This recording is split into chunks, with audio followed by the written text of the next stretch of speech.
The eyeballs in this country are on Instagram and at TikTok, right? You essentially have kind of an older demographic that are on Facebook that are probably over the age of 50. From 50 down to 25, Instagram just dominates the market. And then under 25, which just is really scary, scary as hell, Chinese-owned TikTok and all these young people on TikTok. So for us to compete with Twitter, like that's, look, we're not going to ban people. That's kind of an easy market for us, like people that want to be on Twitter, get news, that sort of thing, because Twitter sucks so bad, and a lot of our people are never going to go back to Twitter. So that's kind of an easy market. But to really grow this company, we've got to get into the mainstream of people that don't want to just do politics and news all the time, but want to communicate and actually social network. Knowing that we're not going to shove some algorithm in their face. I think that's our comparative advantage. Is we're going to do a lot of things really well, but you're not going to be canceled. We're not going to steal your data. We're not going to shove some algorithm into your phone on the stuff that we think you need to see.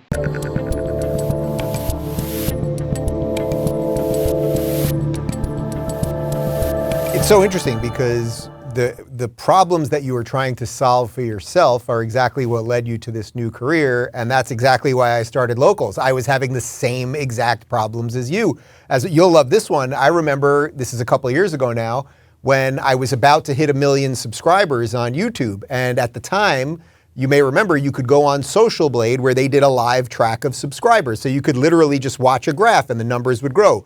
And every time I got within about 20,000 of 1 million, I would lose 50,000, and then it would slowly grow again, and then I'd lose 40,000. And it took me months when it should have been way before. And then what did Social Blade do? Well, YouTube deactivated their API so they could no longer track in real time because it was becoming too obvious. So one of the things that I say all the time about social media, it's not the stuff that we know that they're doing I'm worried about. It's the stuff that we do not know that I'm most worried about. So, okay, so all of that added up, how is Truth going to solve some of the problems? We could go into all of the shadow banning, you don't see subscriber videos, the bans, the censorship. Okay, fine, we can do all that, my audience gets it. How is Truth gonna solve some of this stuff? Yeah, so look, I mean, one of the things that we're doing is we're riding on top of, we call it riding on the Rumble rails, right? So the same thing that Locals is using, Rumble is getting into that marketplace. It's critically important because, we have to have data centers that these big giant tech companies can't kill and cut off, right? So that's why, we've partnered with Rumble. And then what we're doing, like the product that we're building out right now, is one that we envision is taking kind of the best of all of these social media companies that are out there, in terms of, Twitter is kind of just a simple message board. Then you have a lot better technology at Instagram, Facebook, and TikTok. So we're trying to take the best of all of that and put it into one platform. And people who have seen True Social, which we're only just a few months old right now, and we just have a simple chronological feed. No, we don't use any algorithms, but you will see already that we are trying to do a really good job with video, and no surprise, we're using Rumble for our video infrastructure. So we're trying to tie all of this together so that we have a product that takes the best of all these social media companies. Because, and I said that we would come back to this, and here we are. The eyeballs in this country are on Instagram and at TikTok, right? You essentially have kind of an older demographic that are on Facebook that are probably over the age of 50. From 50 down to 25, Instagram just dominates the market.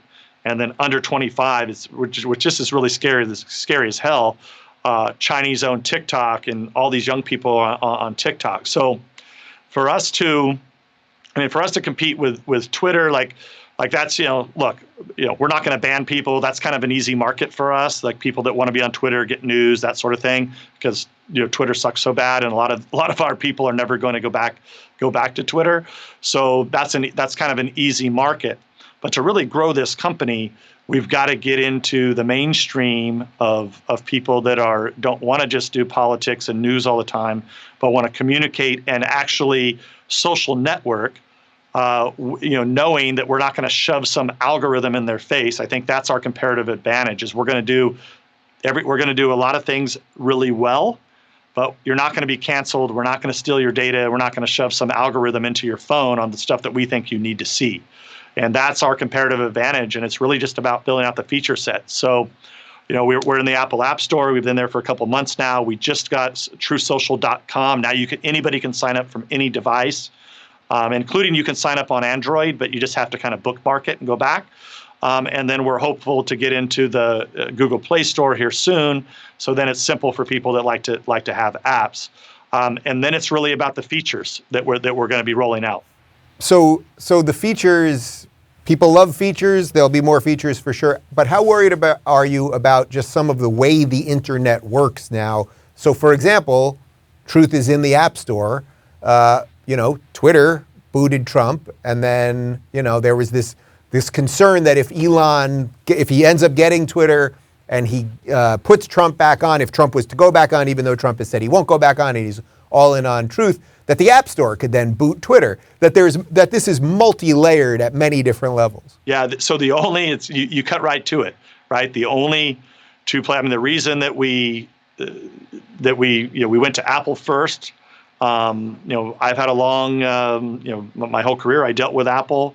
They're less woke than others. They do have Republicans that work there. I've dealt with them for a long time. President Trump felt like we could work with them, and that's why we chose Apple first, because we had to, if you're not on the Apple App Store and you're not in the Google Play Store, it's just tough to ultimately compete against Instagram and TikTok, right?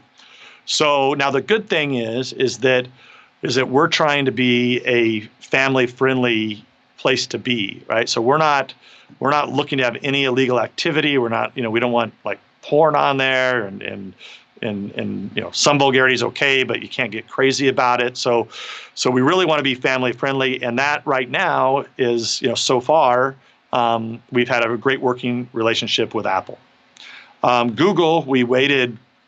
Kind of for that to be last. I mean, because now we're up on the web. You know, truesocial.com. Anybody can get onto it. Even if Apple was to get rid of us, you could still have your account. And Google's just more problematic. We already talked about some of those issues, but we're working with them. I can't, at this time, I can't say anything that they're trying to keep us off the Google Play Store. But look, once again, we have a little bit of an advantage that, we're not looking for violence and illegal activity on the platform. We really want to keep that to a minimum.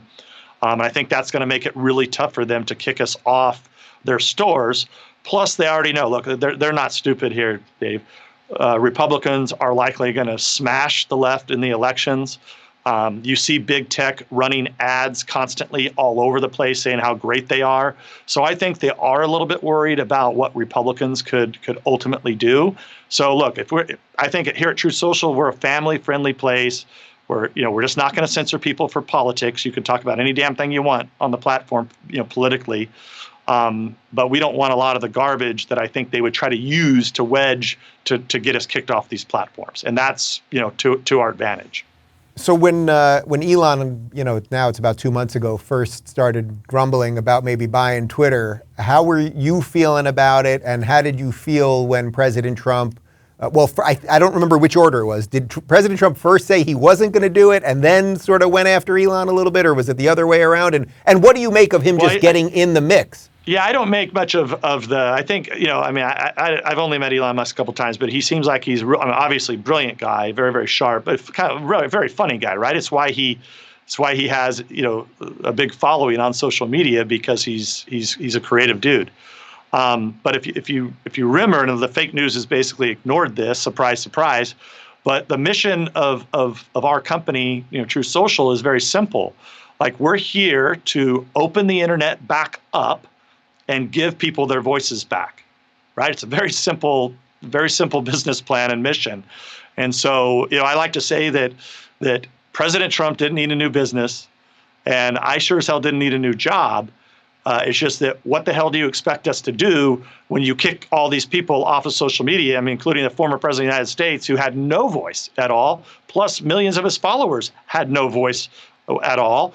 not to mention all the censoring that we already discussed. If you're looking for more honest and thoughtful conversations about politics instead of nonstop yelling, check out our politics playlist. And if you want to watch full interviews on a variety of topics, watch our full episode playlist all right over here. And to get notified of all future videos, be sure to subscribe and click the notification bell.